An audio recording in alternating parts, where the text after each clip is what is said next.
Kwa jina la Bwana wetu Yesu Kristu, amina. Ndugu wapendwa, karibuni tusikilize simulizi ya ushuhuda wa maisha ya Mtakatifu Rita wa Kashia. Mtakatifu Rita wa Kashia alizaliwa mwaka 1377 akiwa mtoto wa pekee kwa wazazi wake. Alizaliwa katika kijiji cha Roccaporena, Kashia, Italia. Tangu utoto wake alipenda sana kumtumikia Mungu katika shirika la Mtakatifu Agustino. Nia hiyo ilikatishwa na wazazi wake ambao akiwa na umri wa miaka 15 walimlazimisha kuolewa na kijana mmoja tajiri lakini katili sana. Aliishi na mume wake huyo kwa miaka 18 akivumilia na kumwombea. Ilitokea katika mwaka wa 18 wa ndoa yao, mume wake aliuawa katika ugomvi. Kutokana na hilo, watoto wake wawili walinuia kulipiza kisasi kwa kifo cha baba yao. Mama yao Rita alisali kwa Mungu akisema, heri awaone watoto wake wamekufa kuliko kuona wanalipiza kisasi. Ikatokea kuwa watoto wake wote wawili walifariki bila kulipiza kisasi, na wakiwa wamemsamehe aliyemuua baba yao. Baada ya kifo cha mume wake na watoto wake wawili, Rita alibaki peke yake, jambo lililomfanya ajiunge na utawa wa kike wa shirika la Mtakatifu Agustino huko Kashia, ambako aliishi miaka 40 iliyobakia.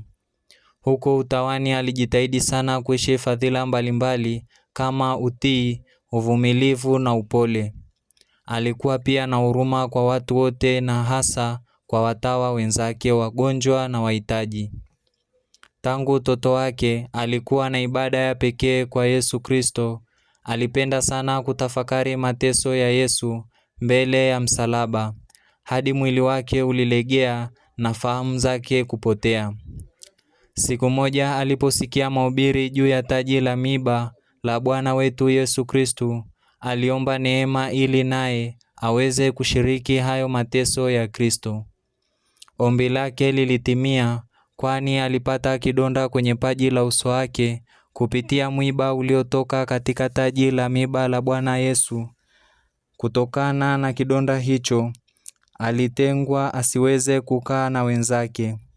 Mwaka 1450 kidonda chake kilipona wakati wa kwenda hija huko Roma. Ingawa baada ya hija kilirudia tena. Mwisho aliugua sana na kufariki jioni ya tarehe 22 mwezi Mei mwaka 1457. Alitangazwa mtakatifu mwaka 1900. Mwili wake umehifadhiwa katika kikanisa ndani ya basilika kwa heshima yake huko Kashia. Anajulikana sana kama mtakatifu anayesaidia watu wenye shida kubwa na pia mtakatifu wa mambo yaliyoshindikana. Rita aliishi aina zote za maisha ya ndoa na ya kitawa kwa mapendo makuu, akiwa na moyo wa toba, akisamehe toka ndani, akiwa mleta amani na mpatanishi hodari.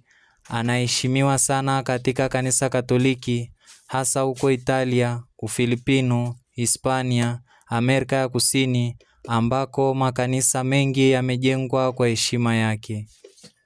Tumtukuze Bwana. Tumshukuru Mungu.